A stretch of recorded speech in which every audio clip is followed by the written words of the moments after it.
Ano? Ano po yung logo sa suot niyo? Apelido ko? Hindi, yung suot mong apron, anong logo yan? Sa company? Sa ano? Barbershop. Ang maganda. Para may taga-gupit. Dito sa salon Saan ako po kayo nagtatrabaho. minsan? Salon pala. Saan po ngayon ngayon? Dubai. Ha? Dubai. Dubai. Sa Dubai? Saan sa Dubai? Sa tuwa. Aba, saan sa Satwa? Ay, pupuntahan niyo po ako. Nasaan po ba kayo? Isang lugar lang kayo, ma'am? Diyan sa Dubai? Sa Satwa kasi siya, doon din naman ako tumingin. O, yun. Dubai ka rin ba? Eh, Ah, mama din sa Satwa. Dubai ka rin ba? Oo, baka nasa lubong na kita dito sa labas. Nasa Dubai. Kaya lang, di siya pwedeng coverage. Ah, nasa Satwa din. Pero andito ako ngayon sa bahay ng amo ko. Diyan ka pala, staying ka pala dyan. O bakit hindi ba nakakalabas? Kahit naman stay in, lahat naman nakakalabas. Anong barbershop mo? Salon po. Oo nga, saan banda? Sa Karaman, trabaho ko. Ah, pero sa Satwa ka nakatira. Trabaho ko sa Satwa. Bakit ka sumali dito? Wala ka pa bang Gusto ko lang yung nakausap. kausap na? Wala, problema yun. Kahit saan mo, kahit sa Satwa, marami ka nakakausap dun eh. Anong trabaho mo dito? Sa bahay. Cinderella. Sa ka ba sa Dubai? Ay, sa Satwa nga, sabi ko sa Satwa, kaya lahat ng susok sa Satwa, alam ko na. Ikaw nga, saan ka ba? Saan trabaho mo sa bahay? Oo, sa bahay. Tapos, Andito sa nakatira Pangasinan. ka sa Satwa. Opo, oo. Eh, paano yun? Stay in ka naman. Oo, walang problema. Kahit Kalabas naman eh. stay ka, sa kanila naman. Ibig sabihin, sa bahay ka, saan banda yung trabaho mo? Sa amo mo? Andito sa Pam Jumeirah. Saan yan? Pam Jumeirah. Pam Jumeirah. Jumeirah. Papuntang JBR. Hindi, oo, doon ka pinadol. Papuntang Atlantis. Oo. Magandaan lang kami. Papartan ako dyan.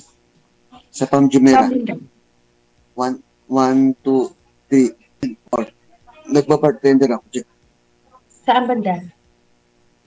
Sa Pam Jumeirah, 1, 2, and 3, and 4. Ang laki ng Pam Jumeirah. Ang daming Shoreline, Golden Mile.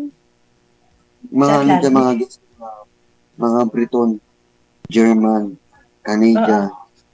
Oo. Sa JBR din ako. Part-timer ka sa dito. Sarili kong visa. Ang sa'yo na nagpa-part-time ka lang. Kahit dito sa salon, part-time din. Marami akong alam na trabaho. Qualified na ako. Hindi ako pinagawa ng trabaho. Yung nga lang, sarili kong visa. Ay, kung magpaksakal ka mo. O, pwede naman. Hindi ba ako sa Pinas? He put money in the envelope. He doesn't know Kaya where he po. put it. Kami lang. Saan ba sa Satwa? Ikaw nakatira doon? Matagal na ako sa Sato. Mag-7 years na ako. Saan ba doon sa Satwa? Ha? Saan ba doon sa Satwa? Tambay ako? Ikaw? Saan banda? Sa Satwa? Sa Satwa? Diyak? Jacqueline? Ayaw na siya sabihin. Hindi naman na pupuntahan doon. Diyos ko po. Alam mo yun? Siyempre alam ko kasulok-sulukan ng Satwa. Ang dami mo sigurong tropa doon sa Satwa. Ang dami ka mong natirahan. Ang daming nalipatan. Ganon. Ay, nalipat ako sa Satwa. Siguro mga 7 times. May bahay ka ba sa Satwa? Meron, yung mga pinsan ko, kasama ko sa bahay doon. Pero ngayon, stay in ako kasi wala yung mga boss ko. Tanong ko lang bakit sumali ka sa programa ni DJ Gil. Hindi, nanonood kasi ako na dumadaan kasi ito sa Facebook. So sabi ko, subukan kong sumali. Matagal na akong nag-message, pero ngayon lang ako nag, nag-chat sila kung isasalang ba. Sabi ko, sige. Wala sinasawa yun. May mamit din ibang tao. Isang asawa mo. Wala akong asawa. Anak. Ikaw meron. Anak meron. Wala din akong anak. Ikaw meron? Meron lang akong ampon, pero wala akong anak na galing sa akin. Bakit? Anong nangyari? Wala hindi kinusal eh. Nagjowa, pero hindi na ikasal. Bulok na ang bana-bana mo. Wala na, expired na. Ilan taon na po ba kayo? Ha? Ilan taon na po ba kayo? Ako yung matanda na 47. Ikaw, ilang taon ka na ba? 40 plus. Ha? 43. 47 na ako. Bakit hindi ka pinalad nagkaroon ng asawa? Baka hindi, wala. Nakasalubong ko na siguro, pero hindi ko pa na. Ano na? Nakasalubong ko na, pero hindi ko nakatuluyan.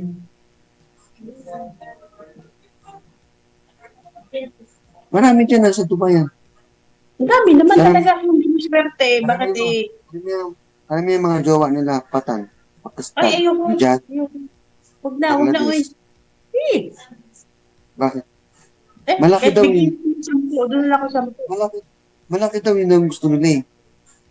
Gumiginhawa daw sila eh. Nila. Ay, nagulat ako sa tuwa pala. Diyos ko, alam ko na kalakaran sa tuwa. Kaya nga, ayun naman gusto ng mga matandang, ayun naman gusto dito ng mga matatandang Pilipina. Yung malaki daw, para guminhawa daw sila. Oo, gumiluwang ang buhay. Lumuwang din naman ang diba? So, Sigurado nila malaki, para guminhawa daw. okay lang sana yung malaki ang pera, malaki ang pera ibigay, ganun lang.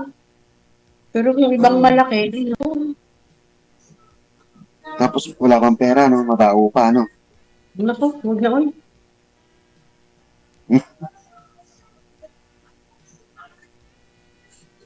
Mamigatan mo ka pa. Wala. Anong kulitan nun? Anong salon niya na pupunta ako at magpagupit? Minsan pasyal ka dun sa salunan. Marama. Bawal yata babae dyan, pag panlalaki lang, di ba? Hindi, salon talaga to. Daily salon to. Sa Karama. Really? Saan sa Alatar? Doon, sige. Kaya napunta ako dun sa bilihan ng, gamitan. Ano yung pangalan ng salon? Queen Time Salon. Kaya pala yung Iyan mo na lang. Message mo na lang. Sige. Yung ng damit mo Ano ka ba? Ano ba katayad? Ikaw na lang mag-message sa akin, di ko alam. Nakalimutan. Ha? Ano ba? Paano kayo mag-add? Di ko alam eh. Hindi ko din alam. Sila naman nakakaalam yun. Hindi ko din alam. Ngayon lang din naman ako. Ano mo si DJ? Siguro sila ang magbibigay. Sila ang magbibigay ng ano. Na lang ako sa WhatsApp. Ano na lang. Sa WhatsApp. Okay. Okay, sabi ko rin number. 050 050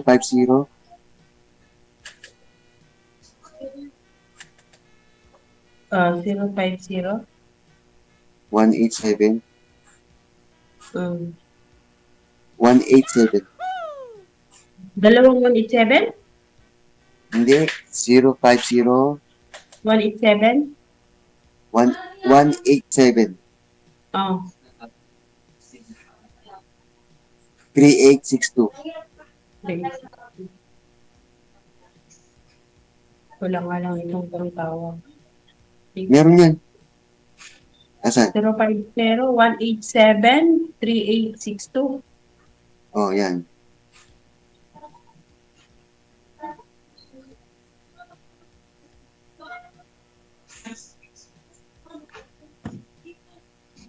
Ano meron? Oo.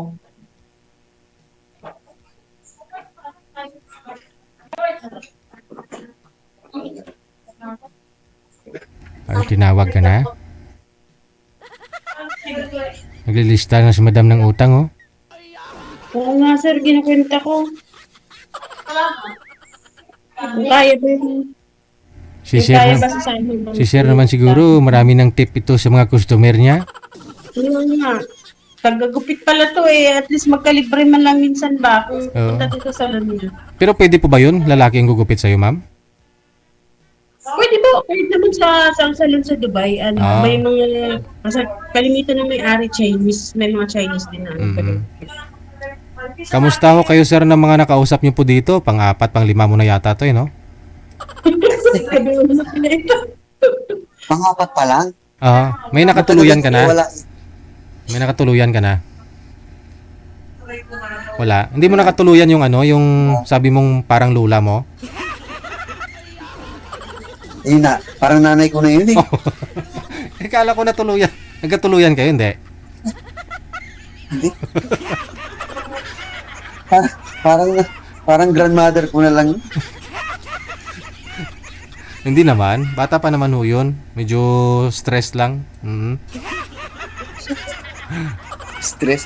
Ah, 67. Ito ngayon, pag pinuntahan mo si girl, halimbawa, no? Gaano po kalayo pag pinuntahan mo? Medyo malayo din yan. Hmm.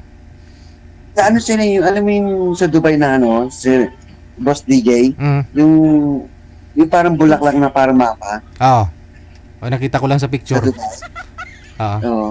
Malapit ka doon. Pero sir, alam ko ang Satwa kasi nakatira ko sa Satwa ng 15 years. Alam ko ang pasikat-sikat doon. Ah, di ikaw na lang pong pumunta, ma'am. Kaya nga sabi ko sa kanya kung saan ang bahay niya, anong building, anong salon. Oh. Pero kung doon siya sa salon nagtatrabaho, alam ko kung saan. Hmm. Kaya Anong, papapalib pa, magupit ako sir. Kaya pakulay na lang ako kasi dami ko ng white hair. yun, Oh, no? sige, wala natin. Punta ka lang dito. Hanapin mo yung logo niya dito, ma'am mo. I-screenshot mo tapos i-search mo, makikita yan. Parang ulo na may kuruna, no? Alam ko Ganun. sir, alam ko yung building yan. Alam mo yung building kung saan siya mismo. Kasi shopping, ano siya, shopping center Center. siya. Napunta ako Oh. doon, namimili ng damit. Hmm. Ang ano kasi, asato kasi, ano yan, yung mga lugar ng mga dilubyo. Oo. Lugar ng mga dilubyo ng mga kalandian. Ay, open na po yung May ganyan mga- dyan? Open country naman ng Dubai. Hmm. O sir, nandito lahat. Nandito lahat ng Dubai. Oh, sa Yan, Dubai. maraming kabayan dito sa ano, Satwa at saka Riga. Yan, naglalaban yan. Mm-mm.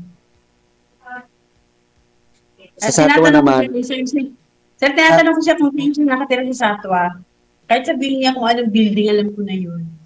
sa Satwa naman, pugaran ng mga matatandang mamasang. Sa Riga naman, pugaran ng mga Hindi, pag pumunta, mix, pag pumunta, bata matanda, ped. pag pumunta ka pala doon, sir, dinudumog ka ng mga mamasang. Oo. Oh. Eh, ganon? Anong ginagawa? Anong ino-offeran ka, sir? Hindi ako pumapato sa ganun. Oh. Sila, pumapato sila. Oh. Mga, may mga jowa-jowa mga batang Pakistan, tapos pag nagtagal sila relasyon, papatayin. Ay, sus. Normal na lang dito yan, sir. Mm. Normal ba yung pumapatay? Kumbaga, papasok ka sa ganung ano, nasa iyo na lang talaga yan. Oh. Dapat pag Ay, pumasok hindi sa wala. relasyon, dapat handa sila. Eh, alam mo na yung mga Pakistan, mga siloso yan. Ayaw nilang maganda Mga ka, siguro. no? Ganon. Ayaw nila may iba. Pero sila, ano sila, kangaroo sila. Gusto nila marami. Pag sila nagloko, okay sa nila. Pero pag sila, sila yung gumagawa, Ayaw nila. Ayaw nila may iba yung mga jowa nila. You want to say this one? Only passport. Kasi,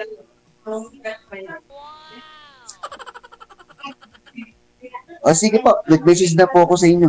Mhm. Madam Kasi may Sue. mga trabaho pa naman, ano, no? Oh, good luck na lang ha. Pag may time, pwede kayo magkita. Time break, break time ta. Maraming salamat. Thank Sige you. po, ingat po. Good luck. Time.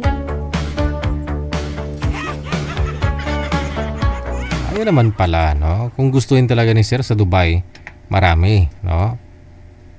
Naalala ko po kasi nung sumali po yan dito, medyo stress lang, haggard lang po mukha ng nakausap niya. Napagkamalan niyang ano, lula. Halos magkaidaran lang naman po sila. Last year po yata yun, no? Last year pa. 2 years ago na. 2 taon na nga siguro nakalipas. Kung gustuhin niya ako kasi, kausap lang naman yung hanap daw niya, no? Dito sa programa. Doon sa Dubai, pinag-aagawan naman siya daw doon. Kasi may lugar pala na mga puro mamasang daw doon.